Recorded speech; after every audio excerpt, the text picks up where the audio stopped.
Assalamualaikum warahmatullahi wabarakatuh. Salam, Om Swastiastu, Namo Buddhaya, salam kebajikan. Di sini kami akan memperkenalkan tugas PJBL Indonesia yang berjudul Komunikasi yang Baik antar Penjual dan Pembeli Produk Digital untuk Menarik Minat yang Tinggi di Lingkungan Mahasiswa Universitas Siliwangi. Kami dari kelompok 1, kelas C, jurusan Manajemen, angkatan 2023, Universitas Siliwangi. Sebelum masuk ke dalam video, izinkan saya dan rekan-rekan saya untuk memperkenalkan diri terlebih dahulu.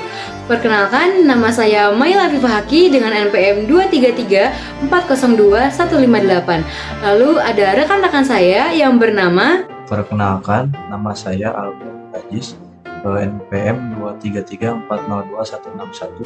Perkenalkan, nama saya Hilmi Aijal Putra dengan NPM 233402168. Perkenalkan, nama saya Sandi Hidayat dengan NPM 233402160. Perkenalkan, nama saya Silva Nur Ajijah MA dengan NPM 233402140. Perkenalkan, nama saya Ukianus dengan NPM 233402144. Perkenalkan, saya Cici Hadi Ramadhani dengan NPM 233402153. Perkenalkan, nama saya Eka Sari Kurniasi dengan NPM 233402158. Langsung saja, ini penjelasannya. Di sini saya akan menjelaskan sedikit arti komunikasi dalam konteks pemasaran. Komunikasi adalah proses penyampaian informasi, pesan, dan nilai-nilai produk atau layanan kepada target pasar melalui berbagai saluran seperti iklan, promosi, publisitas, dan interaksi langsung. Tujuannya adalah untuk mempengaruhi perilaku konsumen, meningkatkan kesadaran merek, dan membangun hubungan yang kuat dengan pelanggan. Di sini saya akan memaparkan bagaimana komunikasi yang baik dalam konteks pemasaran produk digital. Yang pertama itu harus jelas dan menarik. Deskripsi produk harus jelas, mudah dipahami, dan juga menarik bagi target audiens. Coba gunakan bahasa yang lebih relevan dan menggugah minat. Lalu yang kedua, pemahaman target audiens. Coba pahami siapa target audiensnya, termasuk kebutuhan, keinginan, dan masalah yang mereka hadapi. Komunikasikan bagaimana produknya dapat memecahkan masalah atau memenuhi kebutuhan mereka. Lalu yang ketiga, konsistensi. Pastikan pesan yang Anda komunikasikan harus konsisten di berbagai platform seperti WhatsApp, TikTok, dan platform lainnya. Hal ini akan membantu citra merek yang kuat. Lalu yang keempat, interaktif. Libatkan audiens dengan pertanyaan, polling, atau konten interaktif lainnya. Hal ini dapat meningkatkan keterlibatan dan membangun hubungan yang lebih kuat dengan audiens. Lalu yang keenam adalah feedback. Berikan sarana bagi pelanggan untuk memberikan masukan atau umpan balik kepada kita sebagai produsen yang menjual produk, karena hal ini membantu memahami persepsi mereka dan meningkatkan produk dari yang kita buat. Lalu yang ketujuh, storytelling. Coba gunakan storytelling untuk mengaitkan produk dengan pengalaman nyata atau masalah dari si konsumen. Hal ini dapat membantu menciptakan hubungan emosional dengan pelanggan. Lalu yang terakhir, analisis dan optimalisasi. Lacak kinerja komunikasi Anda dan terus optimalkan strategi Anda berdasarkan data yang Anda kumpulkan. Komunikasi yang baik dengan daya tarik minat adalah salah satu strategi penting dalam dipromosi dagang. Komunikasi yang baik juga dapat membantu mengubah ide menjadi sebuah pesan yang dapat dimengerti oleh konsumen, meningkatkan minat, dan membujuk konsumen untuk melakukan tindakan pembelian. Daya tarik minat dapat diperoleh dengan komunikasi yang menggunakan pendekatan yang bergantung pada situasi dan kondisi. Lalu, komunikasi yang baik juga dapat mengubah persepsi masyarakat terhadap merek, memotivasi pembeli untuk membeli lagi, dan mengenalkan barang atau jasa yang dijual. Baik, untuk menarik minat konsumen ada beberapa hal yang harus diperhatikan. Salah satunya yang sudah disebutkan adalah marketing communication atau strategi komunikasi. Nah, aspek ini sangat penting dalam pemasaran. Salah satu yang perlu diperhatikan dalam marketing komunikasi adalah penggunaan bahasa, yang dimana penggunaan bahasa yang tepat dalam strategi komunikasi adalah kunci penting dalam pemasaran.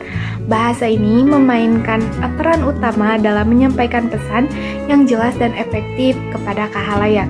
Nah, itu membantu dalam mengkomunikasikan tujuan, penawaran, dan nilai-nilai sebuah merek atau produk kepada konsumen.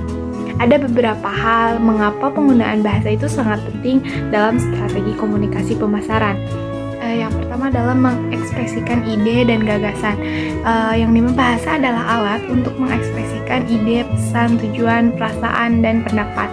Selanjutnya adalah dengan memahami informasi. Dengan bahasa kita tuh dapat memahami informasi yang dibutuhkan dan menyampaikan ide kita kepada orang lain atau kepada konsumen. Dan selanjutnya adalah meningkatkan customer experience, yaitu pemasaran dengan penggemasan yang baik dan bahasa yang komunikatif, sehingga akan meningkatkan pengalaman pelanggan dan keuntungan bisnis. Adapun kontrol sosial yaitu berfungsi juga sebagai sarana atau kontrol sosial dalam bisnis. Yang selanjutnya adalah efektivitas komunikasi. Bahasa yang jelas dan struktur yang mudah dipahami itu proses pemasaran dapat komunikasi dalam perusahaan. Nah, pemilihan kata, gaya, bahasa, dan tingkat formalitas yang sesuai dengan target pasar dapat mempengaruhi bagaimana pesan yang diterima oleh audiens. Oleh karena itu, sangat penting untuk memahami penggunaan bahasa yang efektif dalam strategi komunikasi pemasaran untuk mencapai hasil yang diinginkan. Pun yang perlu diperhatikan selanjutnya adalah tentang media promosi. Media promosi yang baik dan benar itu sangat penting dalam pemasaran. Nah, media promosi adalah alat utama untuk menyampaikan informasi tentang produk atau layanan kepada target pasar, meningkatkan penjualan, dan membangun reputasi merek. Strategi media promosi ini yang efektif dapat membantu bisnis mencapai berbagai tujuan, seperti yang pertama adalah meningkatkan kesadaran merek atau brand awareness, yaitu media promosi membantu perusahaan memperkenalkan merek-merek kepada target audiens dengan cara yang menarik, menciptakan kesan yang kuat dan melekat di benak pelanggan. Nah, yang selanjutnya adalah menambahkan nilai jual produk. Dengan menyoroti fitur, manfaat, dan keunggulan produk, media promosi itu dapat mempengaruhi perspektif pelanggan dan menambah nilai jual produk. Yang selanjutnya adalah menjaga loyalitas pelanggan. Media promosi yang efektif dan dapat digunakan adalah menjaga loyalitas pelanggan dengan memberikan informasi berkala tentang penawaran, diskon, atau program lainnya. Dan selanjutnya adalah meningkatkan penjualan. Dengan adanya media promosi itu dapat memberikan dorongan yang signifikan dalam penjualan dengan menarik perhatian target audiens dan mengajak mereka untuk melakukan pembelian. Yang selanjutnya adalah mencapai pelanggan baru. Dan melalui promosi itu, bisnis dapat menjangkau segmen pasar yang belum pernah dicapai sebelumnya, memperluas pasar mereka. Dan selanjutnya adalah membangun hubungan dengan konsumen. Promosi juga merupakan cara yang baik untuk berinteraksi dan membangun hubungan konsumen, memahami apa yang mereka butuhkan dan inginkan. Oleh karena itu, penting bagi bisnis untuk merancang dan melaksanakan strategi media promosi yang efektif yang mencakup pemilihan saluran yang tepat dan pesan yang resonan dan target audiens mereka. Ini akan memastikan bahwa pesan pemasaran mereka diterima dengan baik dan dapat mendorong tindakan yang diinginkan dari konsumen. Itu merupakan tujuan yang akan dicapai dengan adanya media promosi. Dan salah satu media promosi yang diteliti atau yang berhubungan dengan penelitian kami adalah media promosi melalui video. Media promosi yang kami buat yaitu melewati sosial media dalam bentuk video, poster, dan juga katalog harga. Penggunaan kalimat persuasif dan imperatif juga sangat kami perhatikan dalam melakukan promosi. Kalimat persuasif digunakan untuk membujuk dan meyakinkan calon pelanggan tentang produk atau layanan yang kami berikan. Contohnya ada pada poster yang telah kelompok kami buat dalam kalimat, Meraki menawarkan produk yang terjamin, mutu tinggi, dan harga yang sangat kompetitif. Dengan membeli produk Meraki, Anda akan merasa senang dan puas. Meraki juga memfasilitasi dengan garansi, jadi Anda akan mendapatkan pengalaman yang lebih menyenangkan. Sementara kalimat imperatif digunakan untuk memberikan instruksi kepada pelanggan agar mereka segera bertindak. Contohnya ada juga dalam poster yang telah kelompok kami buat pada kalimat mulai pemesanan sekarang dan mulai merasa lebih baik. Ini adalah contoh katalog yang baik dan benar. Ada 4 ciri-ciri katalog yang baik dan benar. Yang pertama, menggunakan desain yang menarik dan eye-catching. Bisa menggunakan warna-warna yang cerah, layout yang rapi, atau mungkin jika penjual tersebut menjual suatu produk barang, maka bisa ditampilkan produk yang dijualnya. Contoh seperti katalog di sebelah saya, yaitu menggunakan desain yang minimalis, penggunaan warna-warna yang kontras, dan bila ada produk ditampilkan dengan jelas. Yang kedua, yaitu informasi produk yang lengkap dan akurat, mencantumkan spesifikasi harga, keunggulan, dan manfaat produk secara jelas. Kalau misalnya yang dijual itu barang, maka ditampilkan manfaat dari penggunaan produk tersebut. Contoh, katalog promosi yang mencantumkan detail produk, bahan, ukuran, fitur, dan harga secara rinci. Yang ketiga, yaitu penggunaan bahasa yang persuasif dan mudah dipahami, yaitu menggunakan kalimat-kalimat yang menarik minat dan membujuk konsumen. Kalimat persuasif itu tadi bisa dicampur dengan kalimat imperatif seperti katalog di samping. Kalimat interaktif itu tetap tidak boleh dominan. Yang dominan adalah kalimat persuasif. Contoh, katalog promosi pada produsen barang. Menggunakan kalimat seperti dapatkan diskon untuk hari pembelian hari ini, atau produk terbaik untuk memenuhi kebutuhan Anda. Itu adalah contoh kalimat persuasif di dalam katalog produk barang. Yang keempat, yaitu struktur yang terorganisir dan logis. Memiliki alur yang jelas dari pengenalan produk, keunggulan, dan informasi pemesanan. Contoh katalog promosi produsen barang. Memiliki bagian-bagian daftar isi, pengenalan produk, spesifikasi, dan informasi pemesanan. Selanjutnya, ciri-ciri katalog promosi yang buruk, membosankan, dan tidak baik untuk mengenalkan produk. Yang pertama, desain yang tidak menarik dan amatir, menggunakan warna-warna yang tidak harmonis, layout yang berantakan, dan gambar produk yang kurang berkualitas. Contoh, katalog promosi dengan desain yang terlalu ramai, penggunaan warna-warna yang tidak kontras, dan foto produk yang kabur. Kedua, informasi produk yang tidak lengkap atau tidak akurat, tidak mencantumkan spesifikasi, harga, atau manfaat produk secara jelas. Contoh, katalog promosi yang hanya mencantumkan nama produk tanpa informasi lainnya.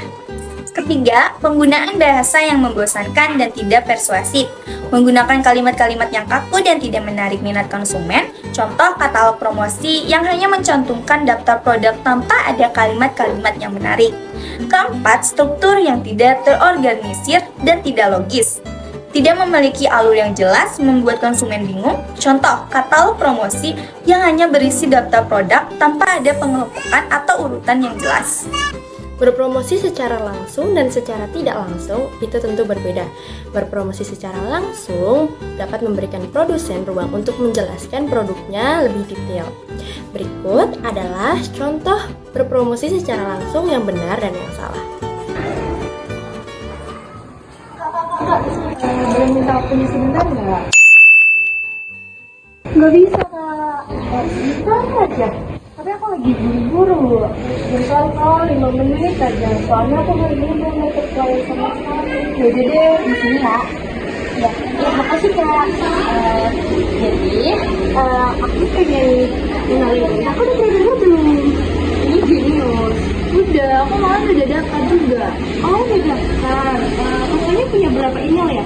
Ada 2 sih, satu lagi aku mahasiswa. Boleh nggak yang satu lagi didaftarin dulu? Mama nggak ya? Soalnya aku lagi buru-buru ini. Sebentar aja emailnya daftarin dulu ya, Kak. Aku belum dapat banget ini, sama aku aja. Gimana ya, Kak? Itu aku beneran lagi buru-buru, soalnya lama kan kalau daftar tuh. Enggak 5 menit doang. 5 menit aja ya. Iya, aja deh. Aduh, nggak bisa nih, deh kayaknya aku nih nggak tahu. Emangnya kakak cuma punya 2 email ya? Iya, cuma 2 aja. Gimana dong Kak? Aku lagi buru-buru soalnya. Kalau kakak ada email lagi nggak? Nggak ada. Udah ya Kak. Cobain lagi dulu kak. Nggak bisa, aku maksa ya. Aku buru-buru soalnya, maaf ya. Halo Kak, selamat siang. Izin boleh minta waktu sebentar nggak? Boleh. Mau duduk sini boleh? Izin ya Kak? Iya. Maaf ya. Aku izin jelasin produk boleh Kak? Boleh. Jadi kakaknya udah pernah dengerin ini belum? Udah, aku udah daftar juga. Oh, kakaknya udah daftar? Iya. Jadi Genius lagi ada promo XX1 10.000. Kalau kakak punya kartu, kakak mau nggak berminat nggak untuk daftar kartunya? Berarti aku tinggal daftar buat kartunya aja kan? Iya, nanti ada. Aku tunjukin langsung ke sana. Kakaknya mau? Lama nggak? Sekitar 10 menit, tapi kalau kakaknya nggak mau, boleh nggak apa-apa. Tapi ini lagi ada promo Kak. Maaf ya Kak, aku masih ngerjain sesuatu. Nanti kalau aku mau, aku hubungin ke kakak lagi aja ya. Iya, makasih ya Kak udah ngeluangin waktunya. Makasih. Sama-sama. Ya, selamat siang. Setelah kami melakukan wawancara dan kami bertanya, apa yang menjadi daya tarik utama konsumen terhadap produsen? Jawabannya adalah media promosi dan gaya bahasa yang digunakan oleh produsen kepada konsumen. Juga keramahan produsen terhadap konsumen menjadi poin penting karena dapat menimbulkan rasa nyaman dan keinginan untuk berlangganan konsumen terhadap produsen. Hal itu dapat meningkatkan penjualan produsen dan juga dapat membuat produsen semakin dikenal karena testimoninya yang sudah baik. Dari yang sudah disampaikan sebelumnya, dapat disimpulkan bahwa untuk mencapai komunikasi yang baik antara penjual dan pembeli produk digital untuk menarik minat yang tinggi di lingkungan mahasiswa Universitas Siliwangi adalah yang pertama, menggunakan bahasa yang mudah dimengerti dan komunikatif sehingga memudahkan mahasiswa memahami produk yang ditawarkan. Kedua, memberikan informasi terkait produk atau layanan secara lengkap dan jelas. Ketiga, memanfaatkan media sosial atau platform digital yang populer di kalangan mahasiswa. Kemudian, melakukan komunikasi dua arah dan tunjukkan apresiasi terhadap tanggapan mahasiswa. Sekian video edukasi dari kami. Izinkan saya menutup video edukasi ini. Semoga apa yang telah kami sampaikan dapat bermanfaat. Sekian, wassalamualaikum warahmatullahi wabarakatuh.